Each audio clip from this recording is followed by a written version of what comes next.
नमस्कार, मैं आपका दोस्त आपके साथ संजीव प्रताप एक बार फिर आपके बीच में हाजिर हूँ। आज मैं नेचुरोपैथी की तलाश में पहुँचा हूँ डॉक्टर M.K. मिश्रा जी के पास में। तो आपका बहुत बहुत स्वागत है डॉक्टर साहब। नमस्कार जी, आपका भी बहुत बहुत स्वागत है। अच्छा डॉक्टर साहब, हम जानना चाहेंगे आप नेचुरोपैथी में कितने समय से कार्यरत हो?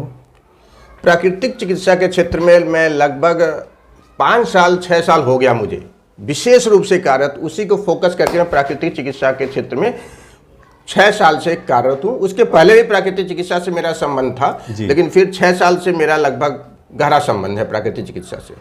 डॉक्टर साहब, हम जानना चाहेंगे प्राकृतिक चिकित्सा ये क्या है, क्या चीज़ प्राकृतिक चिकित्सा? प्राकृतिक चिकित्सा एक ऐसी व्यवस्था है जी।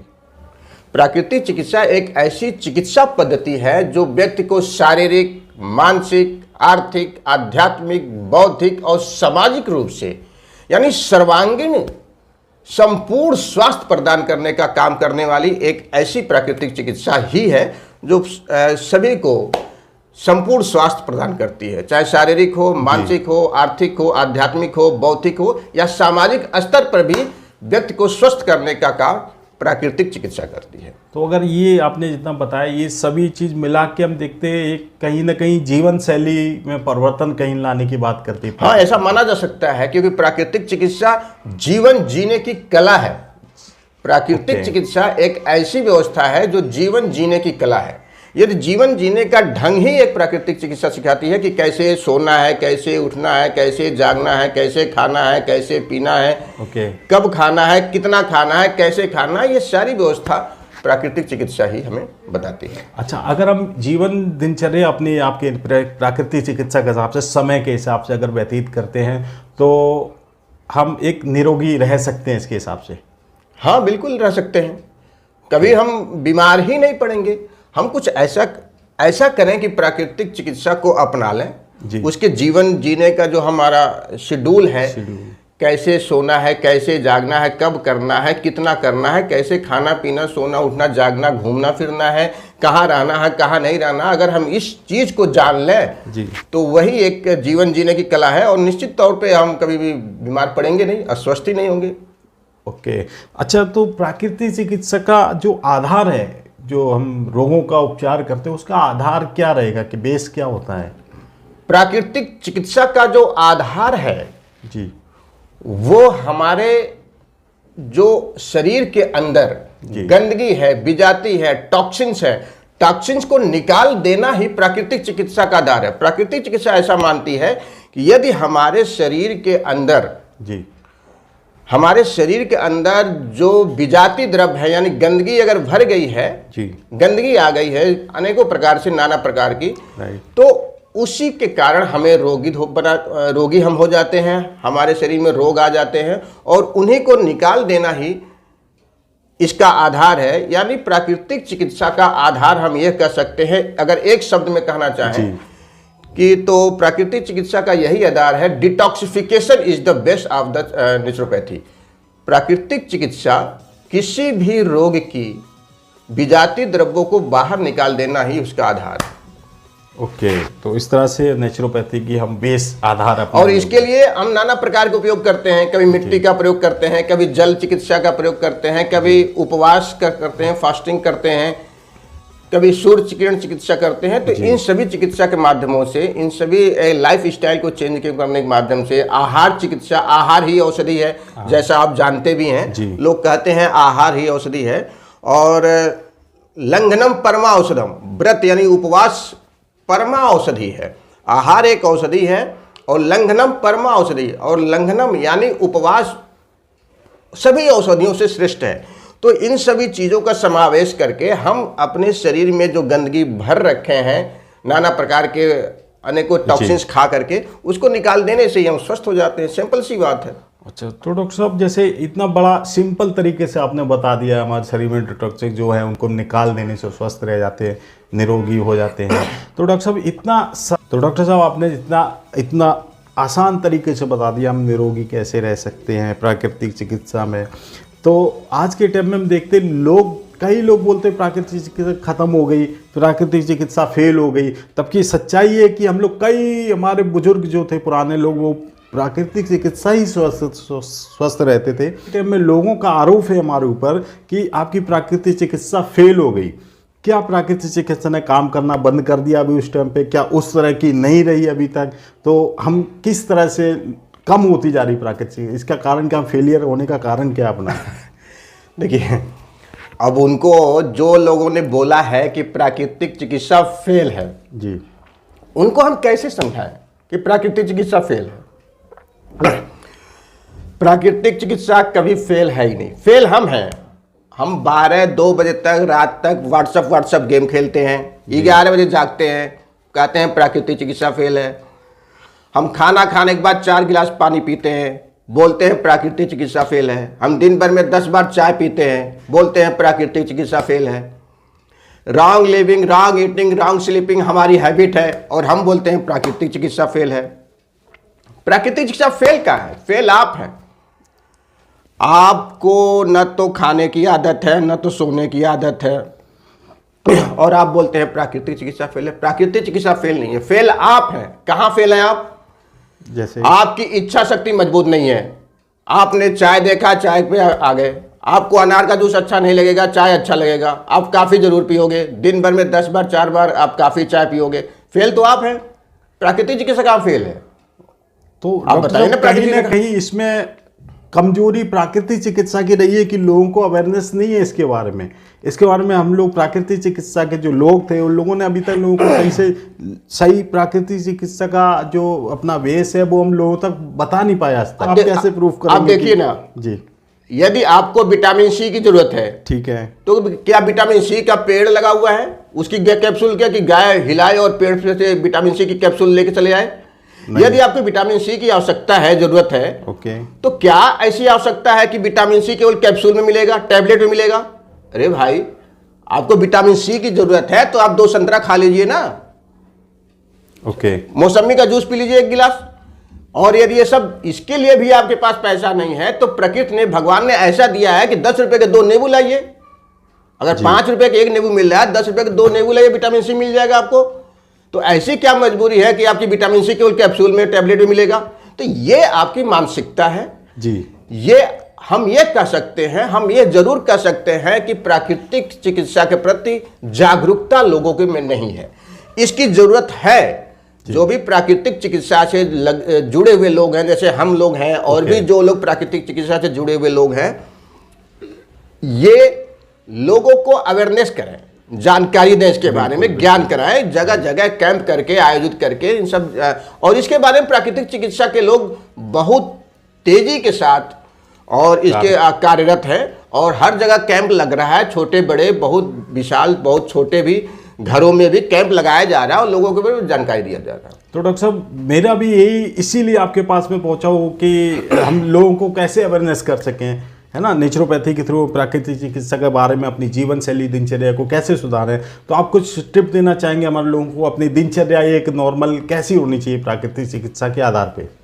देखिए, दिनचर्या की जहाँ तक बात आती है तो अब चूंकि प्राकृतिक चिकित्सा बहुत ही पहले की चिकित्सा है, बहुत पुरातन कालीन चिकित्सा है और इसके बारे में अब, लेकिन आज की जीवन शैली बिल्कुल बदल गई है। प्राकृतिक चिकित्सा तो ये कहती है कि आप शाम को 7 बजे तक खा लीजिए, ठीक है, राइट। पहले हम जब छोटे थे तभी हमारे गांव में जैसे सूर्यास्त शुरू होना था तो चूल्हा जल जाता था और सूर्यास्त होने के बाद खाना बन जाता था, हम लोग खाकर सो जाते थे, ठीक है। लेकिन आज का तो ऐसा माहौल है नहीं। 11 बजे हम घर पे आते हैं काम करके अपनी ड्यूटी से, तो 7 बजे कैसे खा लेंगे या बिना खाए सोए? तो इन सब चीजों को देखते हुए भी प्राकृतिक चिकित्सा ने अपने आप को भी बदला है। ऐसा नहीं कि हम रूढ़िवादी होंगे कि वही करना है, बदलाव लाया है। हमें जो आज का माहौल है, जो परिवेश है, उसके साथ किस प्रकार से सामंजस्य करके हम अपने आप को स्वस्थ रख सके, यह भी प्राकृतिक चिकित्सा बताती है और समझाती भी है। अब जैसे मान लीजिए कुछ टिप्स हैं, यदि उनका हम पालन कर लें। अब जैसे हम चाय पीते हैं, ऑफिस में जाते हैं, तो मैं समझता हूं ऑफिस में रहने वाला बंदा कम से कम 4-5 चाय तो पी लेता है, इससे कम तो पीता नहीं। तो चाय की जगह हम नींबू पानी क्यों ना पिए? सही बात। यदि पी तो सकते हो। हमें तो ये जो कंपनियां हैं, बड़ी बड़ी कंपनियां, उनको भी इस बात को रेकमेंड करना चाहिए कि चाय नहीं मिलेगा, नींबू पानी मिलेगा। कितना? जितना आपको चाय मिलता है, बहुत अधिक नहीं। एक गिलास नींबू पानी नहीं की बात कर रहा हूं मैं उतनी की बात कर रहा हूं जितना आप चाय पीते हैं। जितना आप चाय पीते हैं उतनी ही मात्रा में नींबू पानी पीजिए। ये समझ के पीजिए कि ये चाय पी रहे हैं, चाय की तरह पीजिए। तो यकीन मानिए, मैं आपसे बता रहा हूं कि ये जितने भी रोग हैं ना, ये धीरे धीरे दूर हो जाएंगे। अब इस समय लौकी का जूस पी लीजिए। ओके, देखिए, सीजनल, रीजनल, ओरिजिनल, जो सीजन में उसको लीजिए। ऐसा नहीं है कि अब 150 रुपये किलो सेव आ रहा है तो 150 रुपये किलो कर लीजिए। जब 40 रुपये किलो आ रहा, 60 रुपये किलो आ रहा, जो सबसे नॉर्मल रेट हो रहा है, जब सस्ता हो जा रहा है, सीजनली है, तब उसे लीजिए। तो सीजन और रीजन और ओरिजिनल पे अगर ध्यान देंगे, जितना भी खाएंगे, तो निश्चित तौर से आप स्वस्थ रहेंगे। चलो, तो ये बहुत अच्छा। जैसे सीजन पे अगर हमें जो आसानी से मिल जाए और सही रेट पे मिल जाए, उसको हम जरूर लेना चाहिए, ताकि फिर हमें दवाइयों की जरूरत ना पड़े। और एक बात और मैं बता दूं, प्राकृतिक चिकित्सा ये बताती है ऋतु भूख, ओके, हीत भूख और मीत भूख। जी, यानी ऋतु के अनुसार आपकी भूख होनी चाहिए। मीत भूख यानी भूख जितना आपका भूख लगा हुआ है उससे थोड़ा कम खाइए। ओके, ऋत भूख, मीत भूख और हीत भूख। हीत भूख मतलब यह है कि आप वही खाइए जो आपके शरीर के अनुकूल हो, जो आपके स्वास्थ्य के अनुकूल हो। ऐसा नहीं है कि आपके स्वास्थ्य के अनुकूल नहीं है और कुछ और ही खाते जा रहे हैं, तो अस्वस्थ तो होना ही होना है। बिल्कुल सही हुआ आपने कहा। तीन तरह के में खाना चाहिए, मतलब जितना जरूरत हो उतनी ही खाना चाहिए। लेकिन आज के टाइम में हम देखते हैं कि लोगों को जो भी मिल जाए, जब भी मिल जाए, क्या है, पार्टी है, रात हो रही, 10 हो रही, 10 बज गए, 11 बज रहे, जब भी मन हो रहा, अभी खाना खाया, मिल गया, अरे पार्टी हो रही तो खा लिया। तो वो कहीं ना कहीं हम प्राकृतिक चिकित्सा के विरुद्ध जाके अपने आप को रोगी बना लेते हैं। प्राकृतिक चिकित्सा के विरुद्ध जाकर के प्राकृतिक चिकित्सा का नुकसान नहीं होता। ओके, आप अगर एक जो जीवन जीने का ढंग है, प्राकृतिक चिकित्सा का जो सिद्धांत है, आप उसके विपरीत जाएंगे। अब विपरीत जाने का मतलब क्या हुआ? प्राकृतिक चिकित्सा बोलती है कि आप सुबह, दोपहर, शाम 3 टाइम खाइए या सुबह शाम खाइए। ठीक है। अब आप 10 बार खा रहे हैं, तो ये आप अपने स्वास्थ्य के विरुद्ध जा रहे हैं। आप अपने ही पैर पे कुल्हाड़ी मार रहे हैं। आप खुद अस्वस्थ होना चाहते हैं। प्राकृतिक चिकित्सा थोड़ी आपसे बोल रही है कि आप 10 बार खाओ। ओके, आप खाना क्यों खाते हैं? आपको भूख नहीं लगी है, यार बन गया है, बच गया है, चलो खा लेते हैं। आपको भूख नहीं लगी है, मन नहीं कर रहा है, लेकिन फ्री का मिल गया, दावत है, खा ले रहे हैं, चलो खा लेते हैं, दावत है, खा लिए हैं। अभी पार्टी हो रही है, केक कट रहा है, भूख नहीं लगी है, यार चलो खा लेते हैं समोसा। तो ऐसी विचारधारा जब रखेंगे आप, देखिए, अगर आपको भूख नहीं लगी है तो बॉडी यह कहता है कि भैया मैं अभी बिजी हूं, मुझे अब कोई जरूरत नहीं है, मैं अपना काम कर रहा हूं। तो उस समय शरीर अपने आप को मेंटेन करता है, रिपेयर करता है। समझ गए?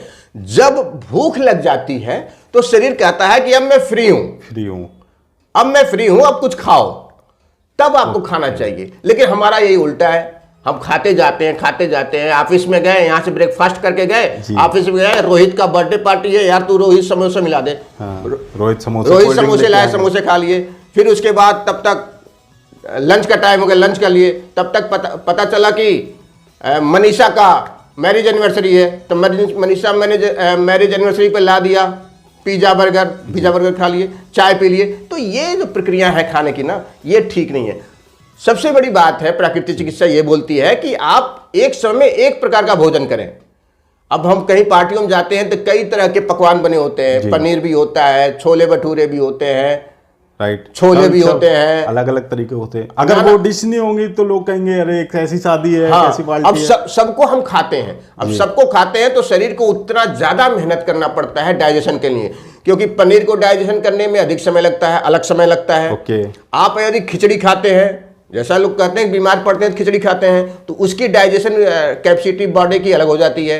यदि आप मूंग की खिचड़ी खाते हैं तो उसको बॉडी को डाइजेस्ट करने में अलग लगता है। यदि आप सलाद खाते हैं तो उसको बॉडी को डाइजेस्ट करने का अलग टाइम पीरियड है। यदि आप दूध पीते हैं तो उसको बॉडी को डाइजेशन करने का अलग टाइम पीरियड है। यदि आप मांस खाते हैं, मीट मांस खाते हैं, तो उसको बॉडी डाइजेशन करने में अधिक टाइम पीरियड लेती है। यानी नाना प्रकार के भोजनों का पाचन क्रिया नाना समय में होता है, यानी अलग अलग टाइम पीरियड फिक्स है उसका। और सब कुछ एक साथ खाएंगे तो शरीर पागल हो जाएगा।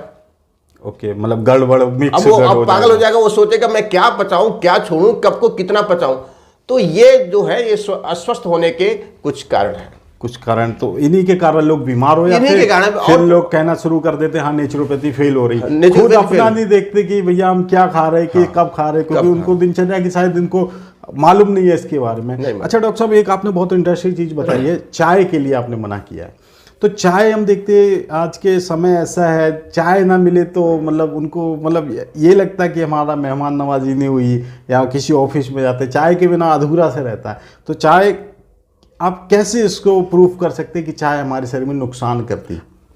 मैं नहीं प्रूफ करूंगा, आप अपने चैनल पे अभी आप बोलिए जी, किसी से पूछिए जी, किसी भी सामान्य व्यक्ति से आप जाकर के आप पूछिएगा कि ये बताइए चाय फायदा करता है नुकसान। सिंपल सा प्रश्न है, ठीक है, और हर किसी का यही जवाब होगा कि चाय नुकसान करता है। मतलब ऐसा समय ऐसा आ गया कि गलत चीज को हम स्वीकार करते हैं। वो देखिए क्या होता है, अब देखिए जानो मानो, दो तरह का होता है, जानो मानो जी, और एक होता है मानो जानो। जानो मानो, अब जानो मानो जब हो जाएगा ना, जब जानो मानो, पहले जानो फिर मानो। अच्छा, जैसे उसका ऐड आता है घड़ी साबुन का, पहले इस्तेमाल करो फिर विश्वास करो। देखिए जानो मानो, तो पहले जब जानोगे तो पहले ही तुम जानने लगोगे, और मानो पहले मान लो आप इस बात को जी, जान के ही मानो, जान के ही मानो। अब चाय नुकसान है, इसको सिद्ध किया जा सकता है, ये बहुत बड़ा विषय हो जाएगा, आपके चैनल नहीं बता सकते हम। ठीक है, यही जान लो चाय नुकसान करता है, फिर क्यों पीते हो? मानते भी हो चाय नुकसान करता है, जानते भी हो नुकसान करता है, फिर भी चाय पीते हो, और फिर कहते हैं हम स्वस्थ रहना और फिर बोलते हो प्राकृतिक चिकित्सा फेल है। आप जानते हो ना चाय नुकसान करता है, बिल्कुल, मानते भी हो चाय नुकसान करता है, फिर भी आप बोलते हो प्राकृतिक चिकित्सा फेल है, फिर भी नहीं मानते, चाय दिन में 3 बार पीते हो। कुछ लोग कहते हैं चाय पीते हैं, चाय पीने के बाद ही जाते हैं फ्रेश होने, उनका फ्रेश ही नहीं होता। हम तो नींबू पानी पीते हैं तब जाते हैं। अब सबको अपनी लाइफ स्टाइल है। ओके, मतलब ये एक तरह का शॉर्ट तरीका है लोगों को अपनी जीवन शैली जीने के लिए, फिर धीरे धीरे चल के आप शॉर्टकट देखो, नींबू अगर लेके आएंगे, नींबू लेके आएंगे, उसको निचोड़ेंगे, बनाने में थोड़ा मतलब लोगों को ये लगता है समय जाएगा। देखिए अब शॉर्टकट शब्द का मैं बता रहा हूँ, शॉर्टकट जी, ये जो तरीका है जो आप बता रहे हो, शॉर्टकट तरीका है ऊपर जाने का। ओके, जो आपने बताया ना शॉर्टकट, लोग चाहते हैं कि शॉर्टकट हम कैसे करेंगे, चाय बना लेंगे शॉर्टकट। ये शॉर्टकट तरीका ऊपर जाने का, और फिर बोल देंगे 60 साल की उम्र में, 40 साल की उम्र में हार्ट अटैक हो गया। ओके, मतलब शॉर्ट तरीका अपना के शॉर्टकट में आधी उम्र में ये लोग चले जाते हैं। कारण यही है, ये जो तरीका है, ये जीवन शैली जो है आज के लोगों की, चाय पीना, काफी पीना, बर्गर खाना, पिज्जा खाना, फास्ट फूड खाना, बाहर की चीजें खाना, ये शॉर्टकट तरीका है ऊपर जाने का। यदि आप भी ऊपर जाना चाहते हैं तो आप भी इसको अपनाइए। ओके, अच्छा डॉक्टर साहब, मैं एक और बात आपसे जानना चाहूँगा। कई लोग कहते हैं कि नेचुरोपैथी जो ना ट्रीटमेंट किसी तरह का आप लोग करते हैं तो उसमें लंबा समय, काफ़ी समय लगता है किसी बीमारी को ख़त्म करने में, तो उसका क्या, आप उसको किस नज़रिए से देखते हैं? नहीं, ऐसा बात नहीं है, ये लोगों का भ्रम है। यदि आपको थायराइड डायग्नोस हो गया है, कि आपको पता चल गया है कि थायराइड आपको हो गया है, ठीक है, आप दूसरी चिकित्सा को छोड़ करके प्राकृतिक चिकित्सा में आइए, तो दूसरी चिकित्सा की दवाइयां मिलती, लोगों को आराम मिलता है। थायराइड हो गया तो आप देख लीजिए, आप कोई भी ऐसा व्यक्ति हो जिसको थायराइड हुआ है, शुगर हुआ हो, ब्लड प्रेशर हुआ हो जी, और उसने ठीक कर लिया हो, तो दवाइयां दूसरी चिकित्सा व्यवस्थाओं से ठीक खा रहे हैं, दवाइयां खा रहे हैं, कहीं ना कहीं तो आराम उनको लग रहा होगा कि तभी तो दवाइयां खा रहे हैं वो। क्योर और कंट्रोल, ये 2 शब्द हैं। ठीक है, क्योर और कंट्रोल, ये 2 शब्द हैं। कंट्रोल क्या है? कंट्रोल यह है कि रोग तो बना रहेगा जी, उस पे आपका नियंत्रण रहेगा, लेकिन उस नियंत्रण को रखने में आपका नुकसान कितना हो रहा है, आप समझे? जैसे मान लीजिए आपका रक्तचाप हो गया है, ब्लड प्रेशर हो गया है जी, तो उस ब्लड प्रेशर को कंट्रोल करने में आपका नुकसान कितना है। जैसे ही आप ब्लड प्रेशर की मेडिसिन लेंगे दूसरी चिकित्सा व्यवस्थाओं से, तो आपको गैस की भी दवा लेनी पड़ेगी। 1 साल बाद आपको शुगर हो जाएगा, उसकी दवा लेनी पड़ेगी। फिर उसके बाद कॉन्स्टिपेशन हो जाएगा, उसकी दवा लेनी पड़ेगी। और ये सारी दवाइयां आपको बीमार कर देंगी। तो ये कंट्रोल करने के चक्कर में आउट ऑफ कंट्रोल हो जाता है हमारा शरीर, हमारा स्वास्थ्य, जिसको फिर कभी ठीक ही नहीं कर पाते। तो ऐसे क्या फायदा। आपको यदि कोई भी डिजीज होती है जो आपको पता चलता है, चाहे शुगर हो, थायराइड हो, कोई भी हो, आप प्राकृतिक चिकित्सा के पास आइए, 1 महीने के अंदर वो ठीक हो जाएगा। 1 महीने के अंदर प्राकृतिक चिकित्सा उसको क्योर करेगी। हम कंट्रोल की बात नहीं करते, हम क्योर की बात करते हैं। 1 महीने के अंदर जैसे ही आपको पता चलता है कि आपको थायराइड हो गया है, प्राकृतिक चिकित्सा में आइए ना, 1 महीने के अंदर वो ठीक होगा। Cure, not to control, cure होगा। इसी तरह से अब आप हमारे पास आते हैं 20 साल बाद, 20 साल तक थायराइड की गोली खाते हैं, फिर आकर हमसे पूछते हैं डॉक्टर साहब थायराइड हो गया, ठीक हो जाएगा, कितने दिन में ठीक हो जाएगा। तो ये आप उनसे क्यों नहीं पूछा जिनसे हमने 20 साल गोलियां खाई। उनसे पूछा होता ना कि 20 साल से हम दवाई खा रहे हैं, अभी तक ठीक ही नहीं हुआ हमारा थायराइड। उनसे ही प्रश्न कीजिए। इतना मान लीजिए कि यदि आप प्राकृतिक चिकित्सा में आते हैं कोई भी बीमारी, तो 1 साल का 1 महीना इसका एवरेज ले लीजिए। 20 साल पुराना रोग है तो 20 महीना धैर्य रखना पड़ेगा, क्योंकि आपने गंदगी बहुत फैला रखी है अपने शरीर में जी, टॉक्सिन्स पैदा कर रखे हैं, उनको निकालने में नींबू की तरह निचोड़ करके निकालने में समय लगेगा। उसके लिए धैर्य की जरूरत पड़ेगी। बाकी यदि कोई भी शुरुआती दौर में आते हैं तो बहुत जल्दी इंस्टेंट लाभ मिलता है और क्योर होता है। मतलब अगर किसी भी हमें रोग का मालूम होगा, हम ये रोगी के शिकार हो चुके, रोग के शिकार हो चुके हैं, तो नेचुरोपैथी में जितनी जल्दी से उपाय, नेचुरोपैथी में हम उसका ट्रीटमेंट शुरू करना चाहिए। बिल्कुल, दूसरी चिकित्साओं में जाने से अच्छा है कि आप प्राकृतिक चिकित्सा में आइए। ओके डॉक्टर साहब, आप नेचुरोपैथी को और एलोपैथी में क्या फ़र्क समझते हैं? आपको क्या समझ में आता है? एलोपैथिक एक्चुअली काम बहुत करती है, तुरंत अर्जेंट, जैसे अभी आपने बताई दवाइयाँ देती है ना। आप उसमें अभी एक बीमारी को दबाने के लिए हम दवाई खाई, फिर कल दूसरी बीमारी, फिर तीसरी बीमारी, मतलब क्योर, जो आपने क्योर का और किसका नाम लिया? कंट्रोल का। तो आप जो नेचुरोपैथी में कंट्रोल करते हैं कि कंट्रोल नहीं, क्योर करते हैं। क्योर का, और जो एलोपैथिक दवाइयाँ वो कंट्रोल करती हैं उसको। कंट्रोल। ओके, मतलब इमरजेंसी काम के लिए बहुत सही दवाइयाँ हैं क्या ये?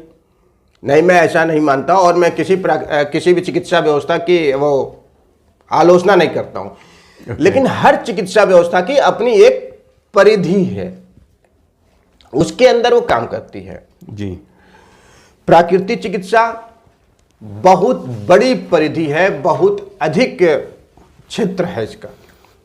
दूसरी, अब जैसे मान लीजिए प्राकृतिक चिकित्सा की बात करते हैं, प्राकृतिक चिकित्सा में यदि किसी को सिंपल फ्रैक्चर हुआ है तो वो प्राकृतिक चिकित्सा वहां काम कर जाएगी, हम कपच्ची लगा करके उसको काम कर सकते हैं। लेकिन यदि किसी को कंपाउंड फ्रैक्चर हो गया है, ऑब्लिक्यू फ्रैक्चर हो गया है, डीकंप्रेस फ्रैक्चर हो गया है, तो यहां पे प्राकृतिक चिकित्सा काम नहीं करेगी।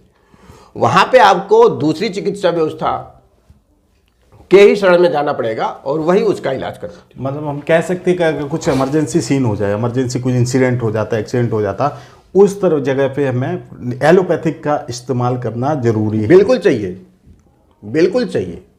ओके, मतलब अगर आने वाले टाइम अगर हम देखा जाए तो कि बीमार ना हो, तो उसके लिए एलोपैथिक दवाइयों का इस्तेमाल करना ठीक है या नेचुरोपैथी को ठीक है? नेचुरोपैथी मतलब कल के लिए, जैसे किसी ने कहा है प्रकृति में हम जिस नाप से आज अपने आप को या किसी को नापते हैं, प्रकृति बिना पक्षपात करे हमें उसी नाप से नापती है।